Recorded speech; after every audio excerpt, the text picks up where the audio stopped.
2 years after the dust settled, my ranch became the unlikely setting for what the local paper dubbed the Texas Miracle on Oak Meadows Lane, a full-blown cultural phenomenon that saw my story turned into a Lifetime movie, with a suspiciously attractive actress playing me who'd clearly never mucked a stall in her life, a best-selling true crime podcast called HO Awful Behavior, and even a surprisingly catchy country song called Fenced in No More that somehow cracked the Billboard charts, thanks to its killer fiddle solo and lyrics about bureaucratic rebellion. The once quiet street leading to my property now featured a historical marker detailing the Great HOA Revolt of 2023, placed right next to Karen's former driveway, where tourists regularly took selfies flipping off the spotter mansion once stood, while the new community garden, planted where she'd once tried to fine me for excessive sunflower growth, flourished with organic vegetables and a bronze plaque honoring the spirit of neighborhood resilience. I'd become something between a local legend and an accidental activist, fielding calls from homeowners across the country seeking advice on fighting their own HOA tyrants. My binder of evidence now enshrined in the County Law Library as Exhibit A in Citizen versus Bureaucracy seminars taught at the local college. The most surreal moment came when the governor, smelling political opportunity, invited me to testify at the state capitol about property rights, where my unscripted rant about little Napoleons with clipboards somehow translated into sweeping HOA reform legislation they called the Karen Act, limiting fines, banning selective enforcement, and requiring all board members to pass basic ethics training. Back home, the neighborhood had transformed into something out of a Norman Rockwell painting crossed with a Texas version of Woodstock. Kids rode bikes without helmets. Christmas decorations stayed up until March if people felt like it. And the annual block party now featured a bonfire where residents ceremonially burned copies of old violation notices while a bluegrass band played. My stable became ground zero for this quiet revolution, hosting monthly Freedom Fries potlucks, where former HOA targets traded war stories over heaping plates of comfort food, their laughter mixing with the sound of my horses contentedly munching hay in the background. Even the wildlife seemed to celebrate. Deer that Karen had once tried to have relocated for aesthetic reasons now lounge boldly in front yards. A family of foxes made their den under what remained of a rose garden, and the barred owls that nested in my pecan tree produced triple the usual owlets that year, as if nature itself was giving the whole neighborhood a thumbs up.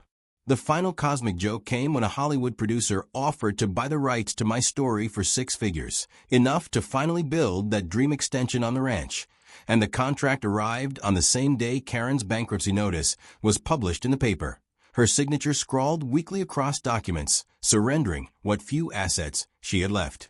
These days when I give interviews, reporters always ask if I hate Karen, and I've learned to smile and say what they want to hear before changing the subject to more important things, like the rescue Mustangs I've started fostering with my settlement money, or the free legal clinic I fund for homeowners fighting unfair fines, or the way the morning light hits the wildflowers these days with a particular golden glow that no HOA rule could ever improve upon.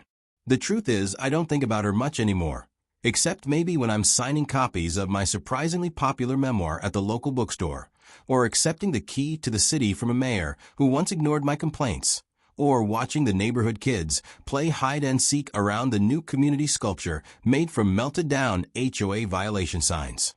Life's too short to dwell on Karens of the world when there's fresh coffee on the porch, horses to ride, and an entire community outside my fence living proof that sometimes, just sometimes, the good guys win. A year to the day after Karen's sentencing, I found myself standing in the exact spot where she'd orchestrated my arrest. Only this time, instead of handcuffs, I was holding a pair of oversized ceremonial scissors as the mayor praised me for community heroism while cutting the ribbon on Oak Meadows' first ever neighborhood ranch day. My property now officially designated as a local historic agricultural site thanks to some clever paperwork and a sympathetic county commissioner who'd grown up hating HOAs as much as I did. The transformation had been nothing short of miraculous.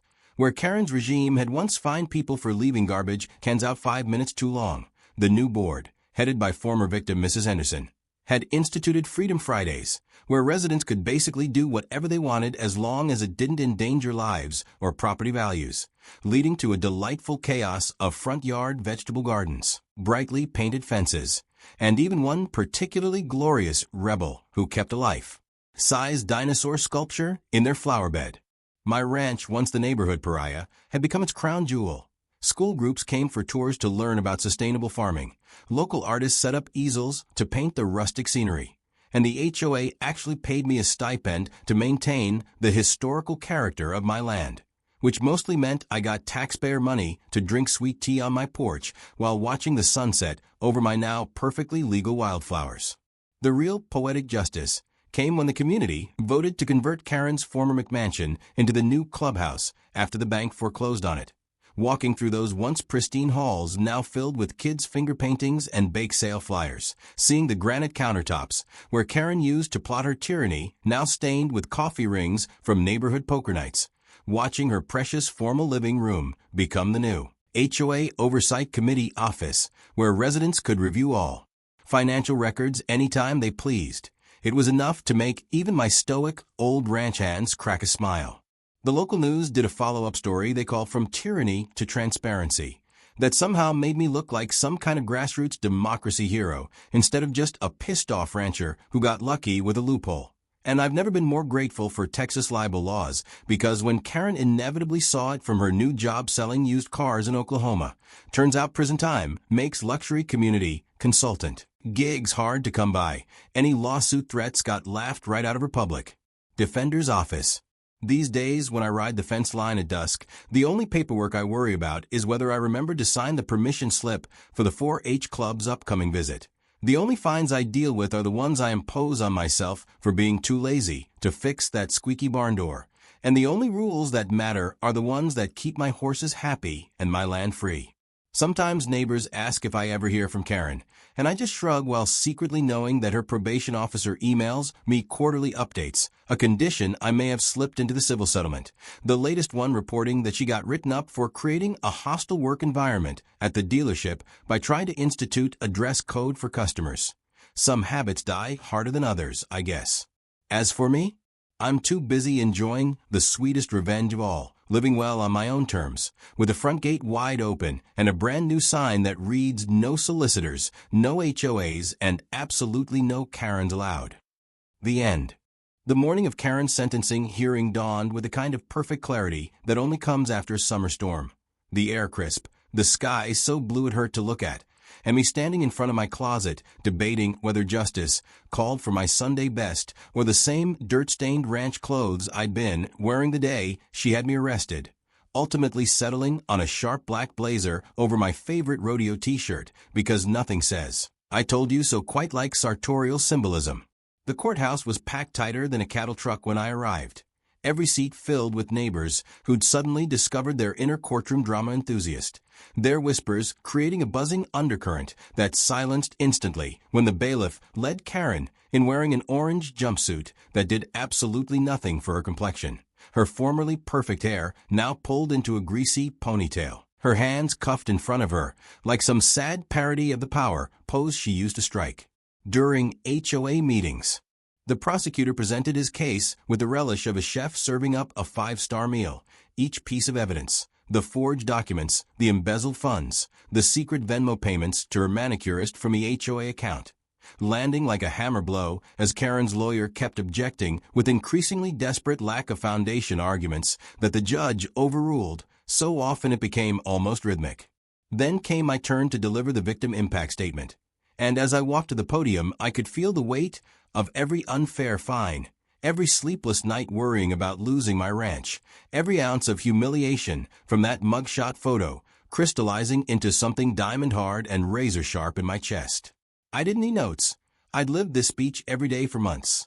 And when I locked eyes with Karen and began describing how it felt to be handcuffed on my own property while she smirked, how the terror of potentially losing generations of family heritage had kept me awake counting cracks in the ceiling, how her petty tyranny had turned our peaceful neighborhood into some dystopian homeowners association horror story, I watched her carefully maintained mask finally shatter, her face crumpling like a paper bag as the reality of her situation truly hit her for the first time. The judge's sentencing was a masterpiece of judicial poetry. 36 months in state prison, full restitution to the HOA, which conveniently my lawsuit had already drained her assets to cover, and 500 hours of community service cleaning public parks. The irony of the HOA queen picking up trash almost made me laugh out loud. When the gavel came down with that final, satisfying crack, the courtroom erupted in a wave of cathartic applause that the bailiffs didn't even bother to stop. And as they led Karen away, her shoulders slumped, her orange jumpsuit swallowing what little dignity she had left, she turned for one last look at me, expecting maybe to see me gloating or smirking, but instead finding me perfectly still, my face an unreadable blank. Because the truth was, in that moment I felt nothing at all, not anger, not joy, just the quiet certainty of scales finally balanced.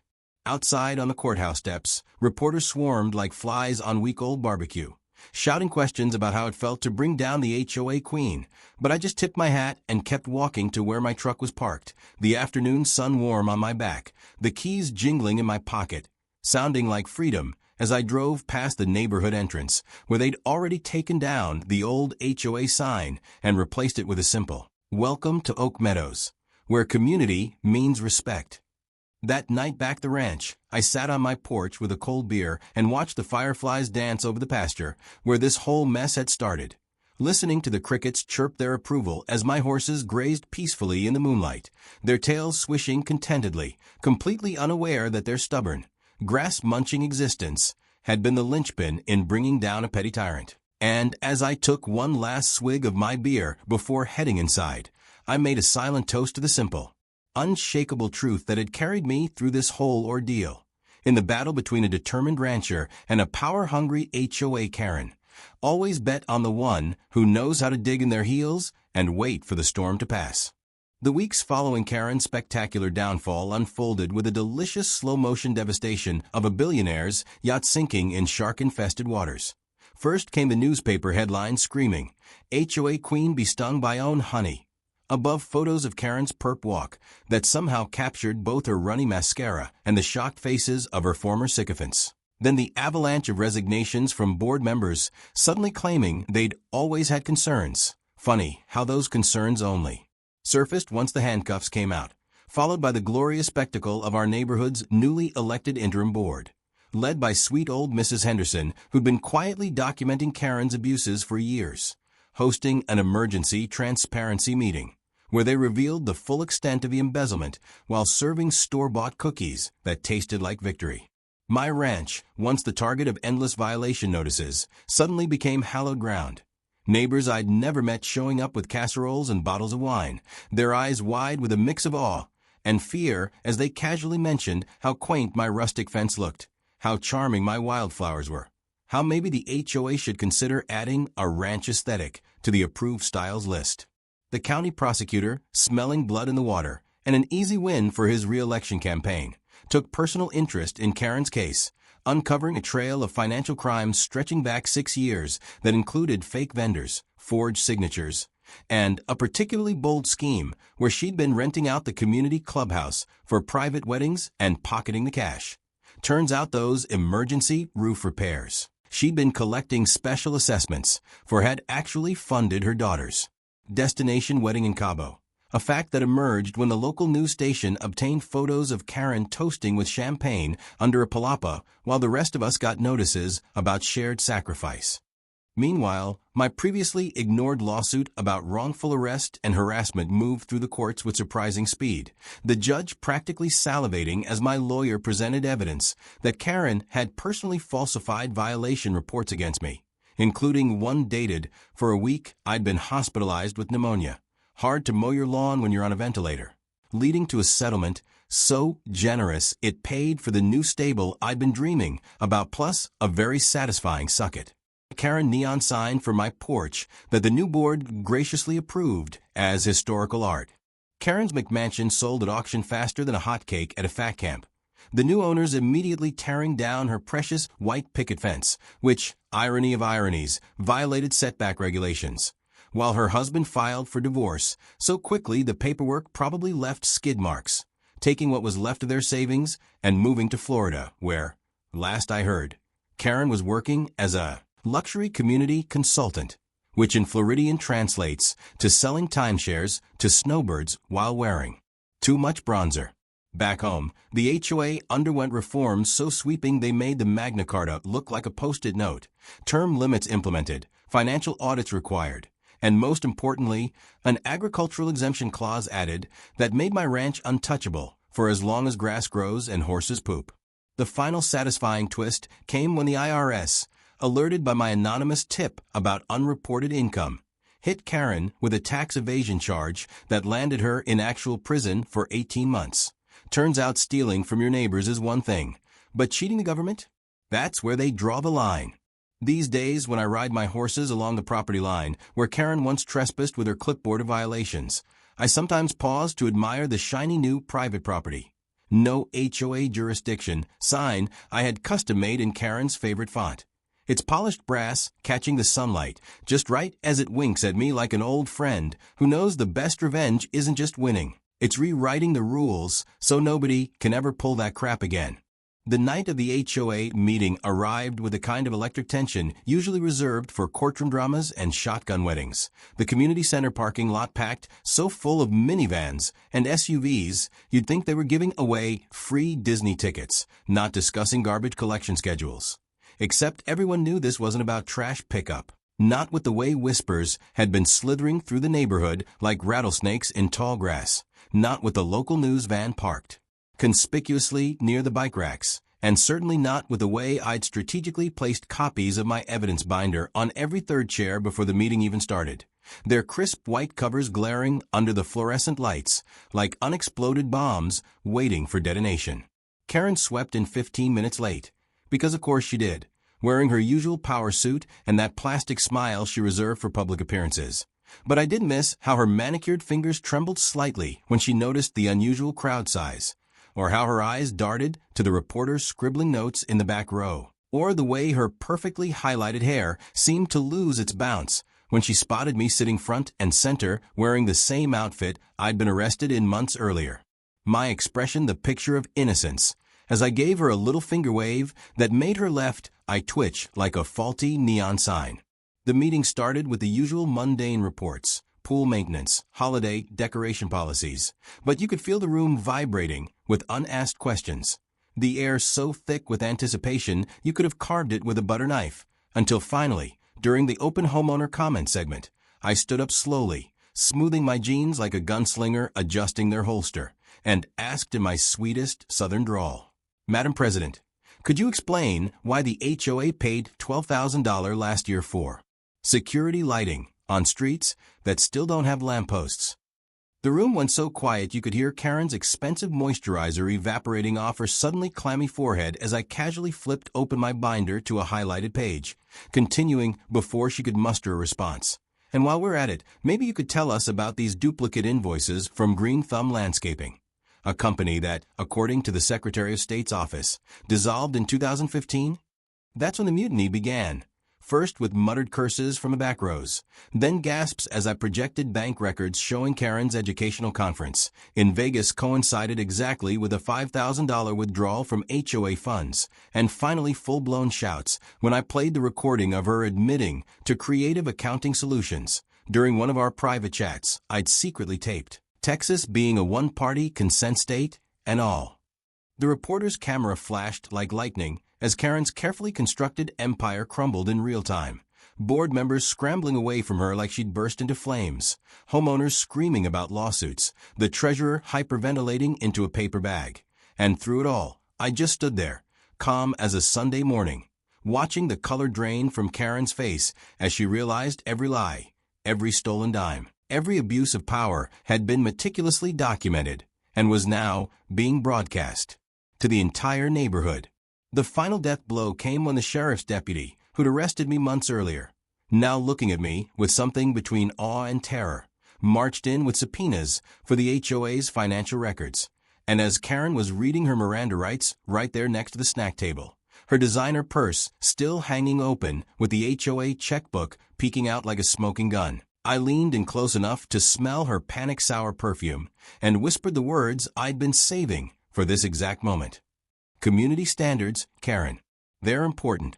The chaos that followed, news cameras rolling, board members resigning on the spot, one particularly dramatic neighbor actually fainting into the punch bowl, was sweeter than my grandma's pecan pie, but nothing compared to the look on Karen's face as they let her out in handcuffs. Her perfect life unraveling faster than a cheap sweater. Because revenge might be a dish best served cold. But justice? Oh, justice tastes best when it's served piping hot, in front of everyone who ever doubted you, with extra helpings of public humiliation on the side. The beauty of revenge isn't in the explosion, it's in the fuse. And I spent 3 glorious weeks laying mine with the precision of a bomb technician and the patience of a saint. Starting with the day, I accidentally ran into Karen at the neighborhood coffee shop where she held her weekly office hours, pretending to be a broken woman as I shuffled in wearing my rattiest ranch clothes, eyes downcast, voice barely above a whisper when I mumbled something about needing to put this whole mess behind me, as I slid over an envelope containing a check for all my outstanding fines that was just slightly larger than what I actually owed. A calculated move that made her eyebrows shoot up like rockets when she saw the excess, her greedy little fingers already twitching at the thought of pocketing the difference, as she launched into her rehearsed speech about community healing, while mentally spending my money. I let her stew in that false victory for exactly 4 days, long enough for her to get comfortable, to start bragging at the next board meeting about how even the difficult residents eventually fall in line before striking phase 2. The anonymous tip to the local newspaper's investigative reporter about financial irregularities in our HOA carefully leaked through a burner email account while I sipped sweet tea on my porch, watching the dominoes tremble as that reporter started nosing around, asking questions Karen couldn't answer without revealing her carefully constructed house of cards. Meanwhile, I became the model homeowner overnight, mowing my lawn at ungodly hours to the exact 2.5-inch height specified in the bylaws, painting my fence that soul-crushing beige every morning as the school buses rolled by, even hosting the most painfully awkward block party, where I made sure to tell every neighbor within earshot how grateful I was for Karen's guidance, laying it on so thick you could have paved a driveway with my sarcasm, all while secretly recording every interaction, every slip of the mask, when she thought no one was looking.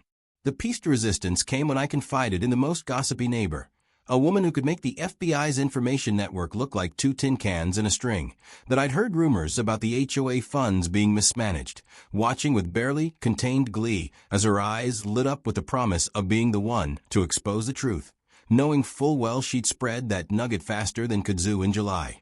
By the time I casually mentioned to Karen's nosy assistant that I'd found some interesting old documents about property rights while spring cleaning, the trap was set, the whispers were circulating, the reporter was digging, and Karen was getting sloppy, her usually polished facade cracking as she started firing off frantic emails to the board that I'd somehow acquired copies of. Let's just say her assistant really shouldn't use HOA Queen 123 as a password for both work and her dating profiles.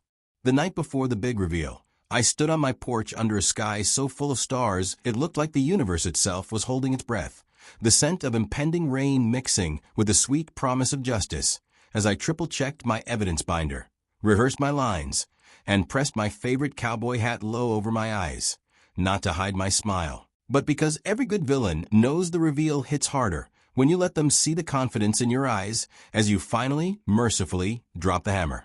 It took exactly 37 hours of obsessive research, 12 pots of coffee strong enough to wake the dead, and one very suspicious law student I found on Craigslist who kept muttering, "This is definitely ethical," probably under his breath before I struck gold. Buried deep in the county archives under layers of bureaucratic dust was a single paragraph in the original HOA charter that Karen and her minions had either overlooked or assumed no one would ever find, a glorious technicality, stating that any annexed properties maintaining agricultural use prior to 1998 shall be exempt from aesthetic compliance standards, which meant my ranch, with its decades-old cattle grazing permits, and that stubborn pecan tree older than Karen's moral compass, was legally untouchable by her precious bylaws the entire damn time.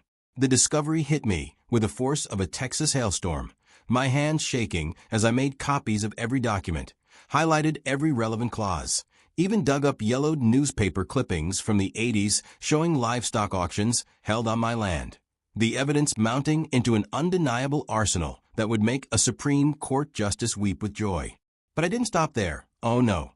Because while loopholes are satisfying, destruction is an art form, and I needed to understand exactly how deep Karen's corruption ran if I wanted to burn her kingdom to the ground, which is how I found myself at 2 a.m. scrolling through 7 years of HOA financial records. The glow of my laptop illuminating, the manic grin spreading across my face as pattern after suspicious pattern emerged. Duplicate reimbursements for landscaping services that never touched. Common areas, mysterious legal consultation fees paid to a firm that didn't exist, even $800 monthly charges for security patrols in a neighborhood where the most dangerous activity was someone forgetting to recycle their wine bottles. The pieces fell together with terrifying clarity. Karen wasn't just a petty dictator. She was embezzling on a scale that would make a mob accountant blush, funding her Tuscan villa-style renovations and those suspiciously frequent conference trips to Vegas by bleeding the neighborhood dry one fabricated invoice at a time.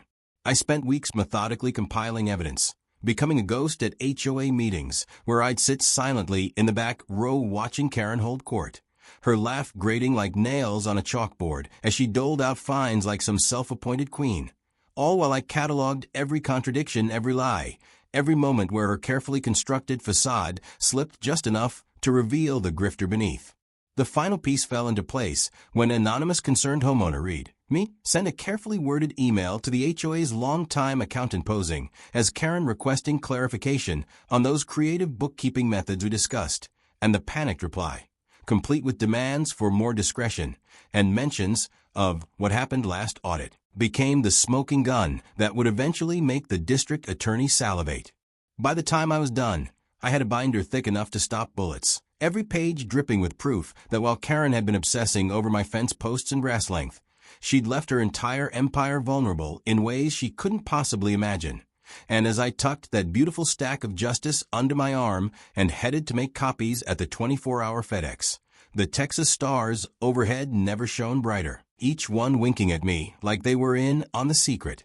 Karen's reign of terror had exactly 1 week left, and the finale would be so spectacular. Even my horses would give it a standing ovation. The whole damn mess started 2 years ago when I first laid eyes on this sprawling patch of Texas heaven. 20 acres of rugged freedom, where the only rules were the ones Mother Nature herself laid down.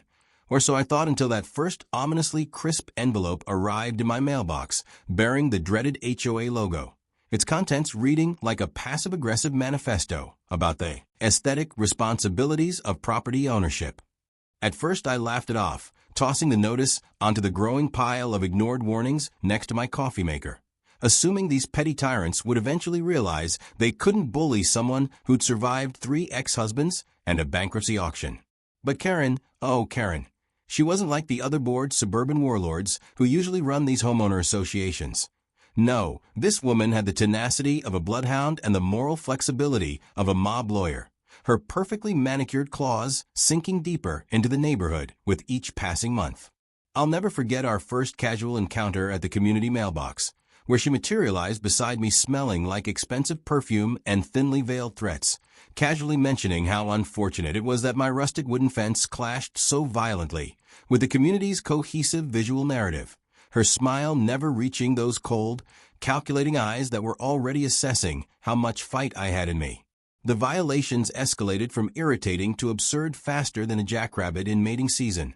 $200 fines for unsanctioned wildflower growth. The damn bluebonnets had been there since Sam Houston was in diapers. Threats of liens over my excessively pastoral livestock arrangements. Since when did 3 horses and a goat qualify as a farmyard nuisance? Even a formal complaint about the distressing irregularity of my ranch gate's squeak pattern that allegedly violated noise ordinances. Between 2:15 and 2:30 a.m., when Karen claimed to be monitoring the situation. I tried playing nice at first, attended their laughably dramatic board meetings where grown adults argued about mailbox colors with the intensity of UN peace negotiations, even repainted my shed that go-doffel sandstone taupe from their approved palette that made the place look like a poorly camouflaged military bunker. But every concession just made Karen bolder, her power trips growing more brazen until she started orchestrating random compliance inspections that always seemed to coincide with my rare weekends away, leaving ominous violation tags on my front door like some kind of deranged urban elf. The final straw came when I found her trespassing in my south pasture last November, clipboard in hand, taking photos of my unauthorized topography, a damn natural hill that had existed since the Cretaceous period. And when I confronted her, she had the audacity to cite some obscure bylaw about landscape elevation variances, while standing there in her ridiculous designer boots that were sinking into the very mud she was complaining about. That's when I knew this wasn't about rules or community standards. This was personal, a twisted game where Karen got off on breaking people who refused to kneel. And as I watched her BMW disappear down my dirt road that day, kicking up dust like some Wild West villain, I made two promises to myself. First, that I'd never give her the satisfaction of seeing me surrender, and second, that when the time came, my retaliation would be so perfectly legal, so devastatingly public, and so deeply satisfying that it would go down in HOA history as the day the hunter became the hunted. The morning sun hadn't even finished rising when my peaceful ranch life exploded into chaos. There I was, barefoot in my threadbare Don't Mess with Texas t-shirt, steaming coffee in hand, staring down the barrel of Karen's ultimate power trip as she strutted up my driveway with a sheriff's deputy in tow, her designer sunglasses glinting with the same icy satisfaction as her smirk. "We warned you," she trilled, waving a thick stack of violation notices like some deranged fairy godmother of bureaucracy, while the poor deputy shifted uncomfortably beside her, his hand resting nervously on his belt as he avoided my eyes. The air smelled like fresh-cut grass and absolute betrayal as I watched my neighbor's curtains twitch up and down the street. No doubt the HOA gossip chain was already firing up faster than a wildfire in July. My fingers tightened around my coffee mug as Karen launched into her rehearsed speech about community standards and willful negligence, each word dripping with that special blend of faux concern and unbridled glee that only a true HOA tyrant can muster. The deputy finally cleared his throat and dropped the bomb. "Ma'am, I'm afraid I'm going to have to place you under arrest for repeated noncompliance with lawful HOA directives." And I swear my soul left my body for a solid 3 seconds as he actually pulled out handcuffs, real, actual metal handcuffs, to arrest a homeowner on their own damn property over grass height violations. The cold click of those cuffs around my wrist sent a jolt of pure, unfiltered rage through me that I'd never felt before, not even when that snake oil salesman sold me a thoroughbred horse that turned out to be 3 goats in a trench coat. As Karen snapped photos of my perp walk like she was covering the damn Oscars, I locked eyes with her over my shoulder and made a silent promise right then and there. This woman was going to regret the day she decided to weaponize her little HOA rulebook against me. The deputy's patrol car smelled like stale donuts and regret as we pulled away, but all I could see was Karen's triumphant little wave in the rearview mirror. A wave that didn't know it was actually the starting pistol for the most epic revenge saga our subdivision had ever seen. By the time we reached the station, the shock had burned away to reveal a crystal-clear plan forming in my mind, each step snapping into place with terrifying precision. They processed me like some common criminal, mugshot, fingerprints, the whole humiliating song and dance. But with every indignity, my resolve hardened into something dangerous. The judge took one look at my case and nearly laughed them out of the courtroom.